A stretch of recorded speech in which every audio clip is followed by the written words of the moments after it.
Pada zaman dahulu, hiduplah sepasang suami istri di negeri antah berantah. Mereka tidak punya anak, tapi sangat menginginkan seorang bayi perempuan. Setelah beberapa waktu, sang istri pun mengandung. Pada suatu hari, saat sang istri itu melihat keluar jendela, dia melihat kebun selada yang cantik milik tetangganya. Sejak saat itu, dia selalu membayangkan dirinya memakan selada itu. Aku akan mati jika tak memakan selada itu. Sang istri tidak mau makan dan badannya pun menjadi kurus. Hingga suatu hari, suaminya menjadi sangat khawatir. Sang suami berjanji akan membawakan seikat selada untuk istrinya. Jangan khawatir sayang, aku akan pergi dan membawakanmu selada. Tapi kau tahu, itu sangat berbahaya. Rumah tetangganya itu adalah milik seorang penyihir. Dan kebun itu dikelilingi oleh tembok yang tinggi. Tak seorang pun yang berani masuk ke sana. Sang suami mengumpulkan segenap kekuatannya dan memanjat tembok. Dia memasuki kebun dan memetik segenggam selada.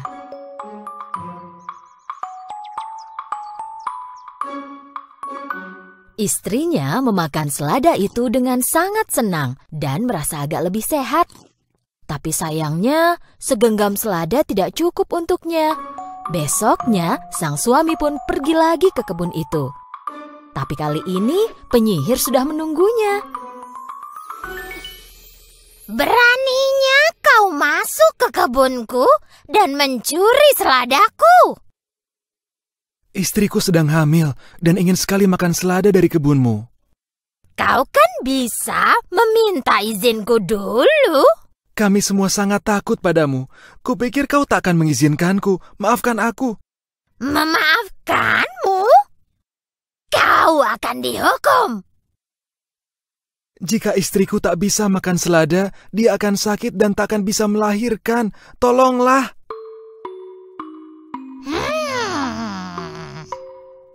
Bagaimana kalau kita buat kesepakatan? Kau bisa ambil selada sebanyak yang kau mau, tapi hanya dengan satu syarat. Begitu bayimu lahir, kau akan menyerahkannya kepadaku. Karena ketakutan, sang suami segera menerima kesepakatan itu. Setelah beberapa bulan, bayi mereka pun lahir. Tak lama kemudian, sang penyihir datang dan membawa pergi bayi itu. Dia menamainya Rapunzel. Karena jenis selada yang dimakan oleh ibu sang bayi itu bernama Rapunzel. Penyihir merawat bayi itu dengan baik. Saat Rapunzel berusia 16 tahun, dia menjadi gadis muda yang sangat cantik. Penyihir menaruhnya di menara yang tinggi di tengah-tengah hutan. Tetapi menara ini tidak ada tangganya. Hanya ada satu jendela kecil di puncak menara. Penyihir tak pernah memotong rambut pirang gadis cantik itu. Saat penyihir mengunjungi Rapunzel, dia akan berteriak memanggil dari bawah. Rapunzel! Rapunzel! Turunkanlah rambut emasmu. Ini ibumu, sayang. Rapunzel menurunkan rambut emasnya yang dikepang melalui jendela kecil itu. Dan dengan bantuan rambut Rapunzel, penyihir dapat naik ke puncak menara. Hal ini berlangsung selama bertahun-tahun. Pada suatu hari, seorang pangeran berburu di hutan itu. Dan mendengar suara nyanyian yang merdu dari dalam hutan.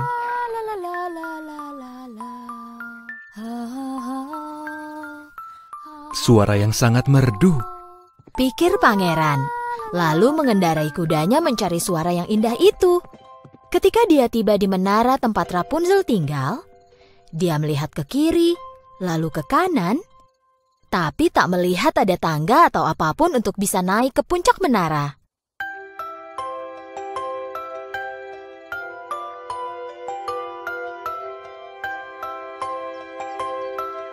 Karena terpesona oleh keindahan suara itu, pangeran datang ke menara itu setiap hari, tapi tak bisa memecahkan bagaimana caranya bisa naik. Pada suatu malam, sekali lagi pangeran mendekati menara itu. Dia melihat sang penyihir menunggu di bawah menara.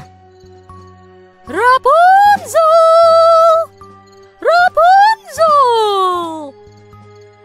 Turunkanlah rambut emasmu. Ini ibumu, sayang.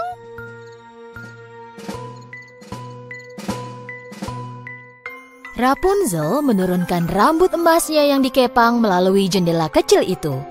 Dan dengan bantuan rambut Rapunzel, penyihir dapat naik ke puncak menara. Keesokan harinya, tepat setelah matahari terbenam, pangeran pergi ke menara. Dengan mengubah suaranya, Rapunzel! Rapunzel! Turunkanlah rambut emasmu. Ini ibumu, sayang.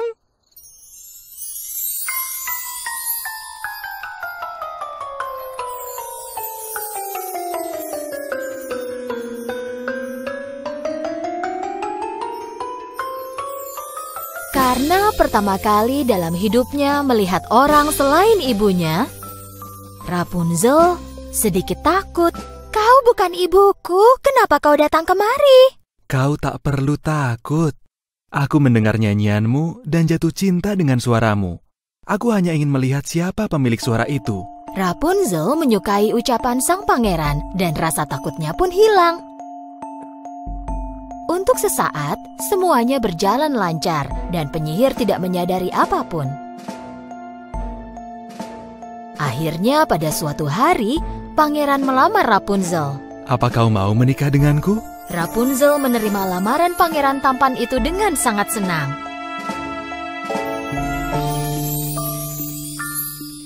Tetapi Rapunzel tidak punya cara untuk turun dari menaranya.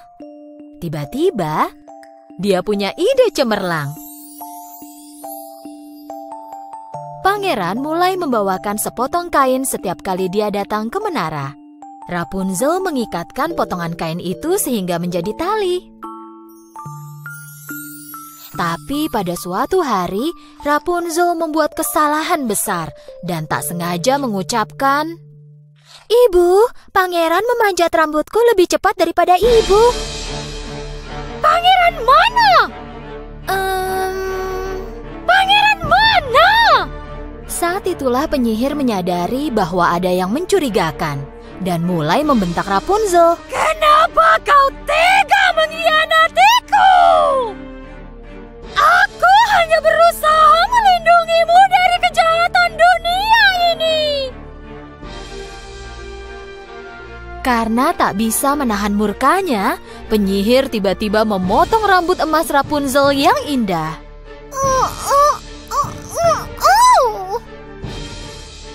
Lalu mengirim Rapunzel ke gurun di tempat yang sangat jauh. Malam itu, penyihir tinggal di menara dan menunggu pangeran tiba. Tak berapa lama, dia mendengar pangeran dari bawah menara. Rapunzel! Rapunzel! Turunkanlah rambut emasmu. Ini aku, pangeran. Penyihir menurunkan rambut Rapunzel yang dipotongnya. Tanpa tahu apa yang menunggunya, pangeran mulai memanjat. Saat tiba di puncak, dia melihat penyihir dan bukannya Rapunzel. Pangeran menduga telah terjadi sesuatu yang buruk. Saat penyihir mulai menyerangnya, sang pangeran terdorong ke belakang dan jatuh dari menara.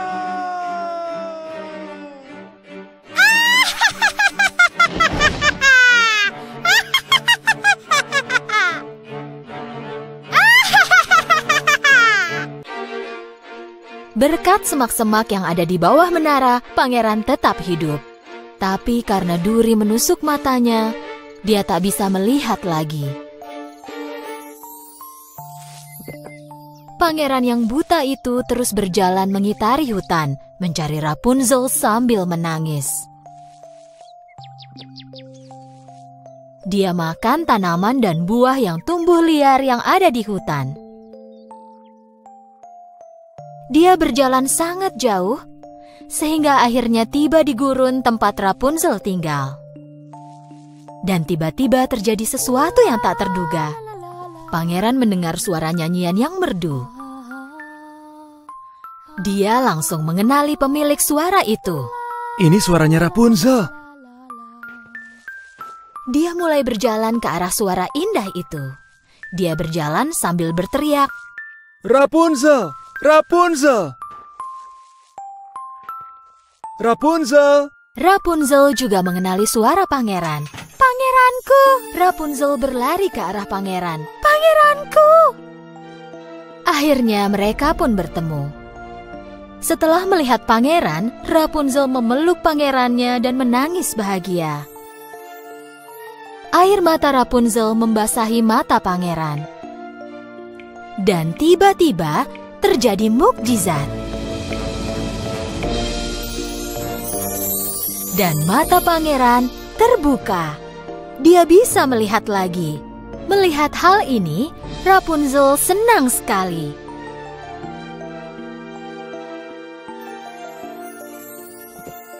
Mereka pun kembali ke kerajaan sang pangeran dan disambut dengan sukacita.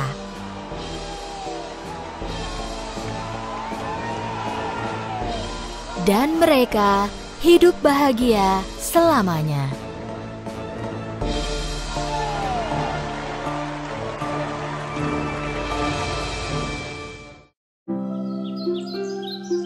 Pada zaman dahulu hiduplah sepasang suami istri. Mereka sangat menginginkan anak, tetapi sepertinya mereka tidak mungkin mendapatkannya. Pada suatu hari, istrinya mendatangi penyihir tua dan menyampaikan bahwa ia ingin punya anak. Jangan sedih, nak. Di mana ada kemauan, di situ ada jalan. Ambillah benih ini dan tanam di dalam pot. Lalu tunggu dan lihatlah, kau akan terkejut. Sang istri sangat senang dan berterima kasih kepada penyihir. Sebagai balasannya, ia memberikan uang kepada penyihir. Kemudian, sang istri langsung pulang dan menanam benih itu di dalam pot. Dengan sabar, sang istri mulai menunggu di samping pot itu. Tak lama, sebuah bunga mirip tulip mulai mekar. Saat itu, si istri berkata dalam hatinya, "Sungguh bunga yang indah."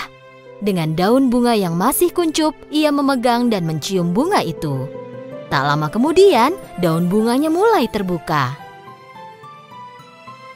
Di dalam bunga itu duduklah seorang anak. Dengan keheranan, ia mengambil anak perempuan bertubuh mungil itu.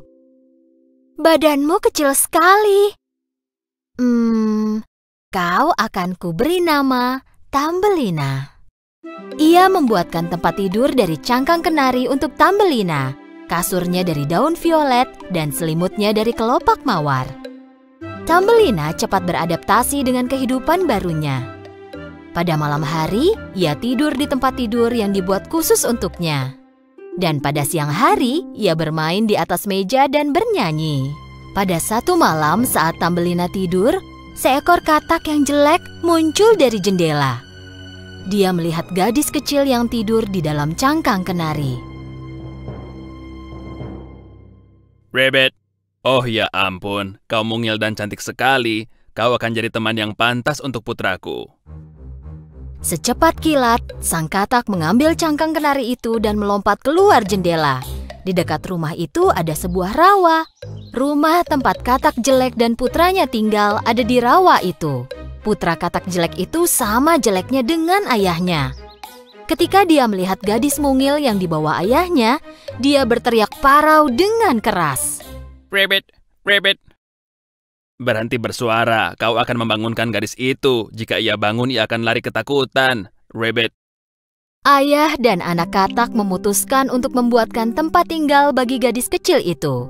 Ayah katak punya ide bagus. Ayo tempatkan gadis kecil ini di salah satu bunga lili dekat sungai. Kalau dikelilingi air, ia takkan mungkin melarikan diri. Ayah katak membawa Tambelina beserta tempat tidurnya dan menempatkannya di atas salah satu bunga lili. Pada pagi harinya, dengan sinar matahari yang berkilau, Tambelina bangun. Saat melihat bahwa ia tak ada di rumah dan dikelilingi oleh air, ia mulai menangis karena takut. Di mana aku ini? Ayah dan anak katak mendekati Tambelina. Ini teman barumu. Aku menyiapkan rumah baru untukmu. Letaknya akan ada di rawa di tempat yang airnya sangat dalam. Ayah dan anak itu membawa tempat tidur cangkang kenari Tambelina dan berenang meninggalkan Tambelina di atas daun. Pada saat itu, beberapa ikan merah sedang berenang dan mendengar perkataan katak jelek itu. Mereka tak suka katak rawa yang jelek itu membuat sedih gadis cantik seperti Tambelina. Jangan khawatir, gadis kecil, kami akan menyelamatkanmu. Bersama-sama mereka menggigiti batang lili tempat Tambelina duduk dan mematahkannya. Setelah lepas, daun lili itu terbawa arus sungai dan berhasil menjauh. Melihat Tambelina terseret arus di atas daun hijau, membuat semua burung kagum. Betapa cantik dan mungilnya ia. Dalam perjalanannya, Tambelina melewati kumbang meibak yang agak besar. Kumbang itu segera meraih Tambelina dan mendarat di sebuah pohon. Mendapati dirinya ada di pohon, Tambelina sangat ketakutan. Kau jenis kumbang apa? Dan kenapa kau membawaku ke sini? Aku kumbang meibak dan aku belum pernah melihat kumbang sepertimu. Jadi aku ingin teman-temanku melihatmu. Lalu semua kumbang meibak lain yang ada di pohon itu datang mengunjungi Tambelina. Sambil berusaha untuk tidak menunjukkannya, semua kumbang itu cemburu akan kecantikan Tambelina. Kau makhluk yang lucu. Ya ampun, kau bahkan tak punya sayap. Jelek sekali, membuatmu tak sanggup untuk melihatnya. Kau bebas pergi kemanapun. Kami tak sudi ada makhluk jelek di dekat kami. Tambelina menghabiskan seluruh musim panas sendirian. Ia mengatasi lapar dan hausnya dengan minum air dari bunga. Waktu berlalu dan cuaca mulai dingin. Karena mengenakan baju musim panas, Tambelina mulai kedinginan. Sebuah ladang terlihat di kejauhan. Ladang itu tertutup jerami. Setelah lama berjalan, Tambelina berhasil tiba di ladang itu. Di bawah jerami, ia berhasil menemukan rumah tikus ladang. Dengan berharap untuk menemukan makanan, Tambelina mengetuk pintu dan meminta sedikit jelai. Tikus ladang yang baik itu mengundangnya masuk. Ia segera masuk dan memakan semua makanan yang ditawarkan tikus ladang. Tikus ladang sangat menyukai Tambelina. Jika kau bercerita kepadaku setiap hari, kau boleh tinggal bersamaku sampai musim dingin berakhir. Dengan sangat senang, Tambelina menerima tawaran itu. Hari ini tetanggaku akan mampir. Kondisinya lebih baik daripada aku. Jika kau pergi bersamanya, kau akan hidup nyaman. Tapi ingatlah, matanya sangat kabur. Kau akan perlu menceritakan dongeng terbaikmu dan temani dia selamanya. Tak lama kemudian, dengan bulu halus di punggungnya, muncullah seekor tikus mondok. Tambelina tidak terlalu senang dengan tikus mondok itu, tapi ia tak ingin mengecewakannya, jadi ia pun setuju bernyanyi untuknya. Terbanglah kepik, pernikahannya esok hari. Ibu akan membelikanmu sepatu dan baju besok. Meskipun matanya rabun, tikus mondok sadar bahwa dia menyukai Tambelina dan memutuskan membawanya pulang. Aku berhasil sampai ke sini dengan menggali lubang dan membuat terowongan. Jika kau mau, kita bisa mengikuti terowongan itu dan melihat-lihat rumahku. Tambelina ragu-ragu untuk pergi. Melihat bahwa tikus tanah setuju, Tambelina pun menerima tawaran itu. Mereka berhasil menemukan jalan pulang. Di perjalanan, mereka melihat seekor burung layang-layang terbaring miring di tanah. Kepala dan kakinya terselip di bawah bulu-bulunya. Burung ini belum ada di sini saat aku pergi. Mungkin dia jatuh melalui lubang. Thumbelina memikirkan burung-burung di hutan dan ingat mereka selalu berkicau di atasnya. Ia tak tahan melihat salah satunya terbaring seperti ini dan menjadi sangat sedih. Tanpa dilihat oleh tikus ladang atau tikus mondok, ia berpaling ke burung layang-layang itu dan menciumnya. Ini bisa jadi salah satu burung yang berkicau di musim panas. Jika benar aku berhutang kepadanya. Ayo Thumbelina, kami menunggumu. Thumbelina tak bisa tidur malam itu. Ia merajut selimut dari jerami, pergi ke koridor dan menyelimuti burung layang-layang itu. Ia membasahi daun mint yang juga selimut dan menaruh di kepala burung itu.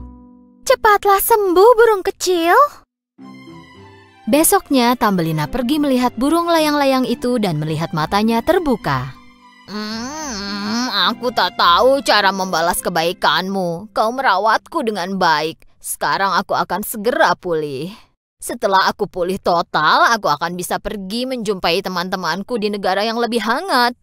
Di luar sangat dingin. Kau harusnya istirahat di tempat tidur yang hangat dan bisa cepat pulih.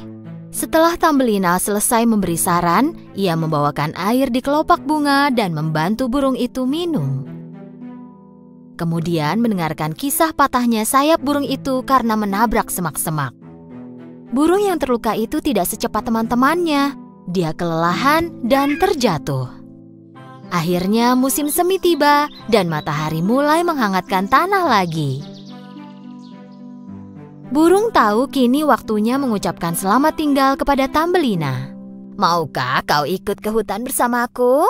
Aku ingin ikut, tapi temanku tikus ladang sangat sedih jika aku pergi. Aku tak bisa meninggalkannya. Kalau begitu, sampai jumpa lagi Thumbelina. Mungkin suatu hari kita akan bertemu lagi. Dengan berlinang air mata, Thumbelina melihat burung itu terbang menjauh. Dengan datangnya musim panas, kekhawatiran Thumbelina meningkat. Sekarang sudah musim panas. Tikus mondok berbulu halus akan menikahimu. Kita harus menyiapkan pakaian yang indah. Saat musim dingin datang, bersiaplah untuk tinggal bersamaku di bawah tanah, Thumbelina.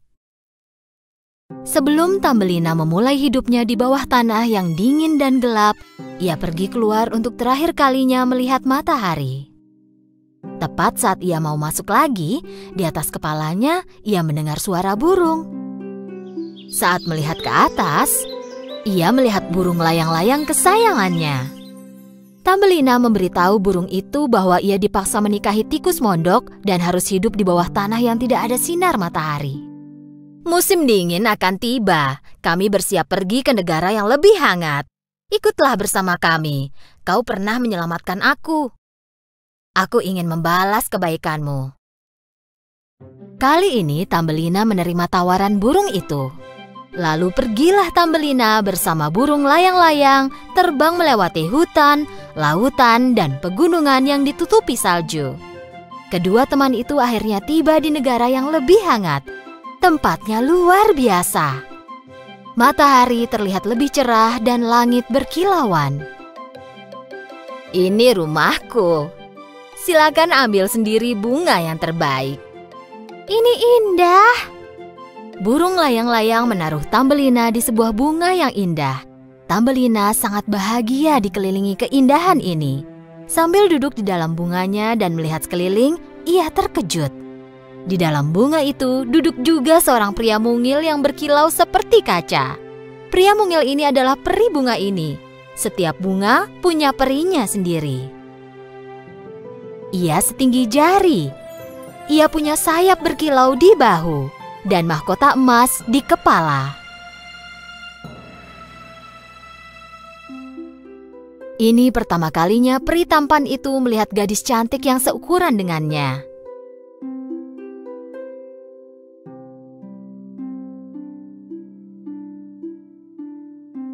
Siapa namamu, gadis cantik? Namaku Thumbelina. Peri itu melepaskan mahkotanya dan memasangkannya ke kepala Thumbelina. Jika kau menikahiku, kau akan jadi ratu di antara semua bunga ini. Kau akan hidup sangat bahagia. Setelah menjalani hidup yang penuh kesusahan, bisa ada di lingkungan yang indah ini membuat Tambelina sangat bahagia mendengar lamaran dari peri yang sangat tampan. Peri memegang tangan Tambelina, dan tepat saat itu 2 sayap muncul di bahu Tambelina.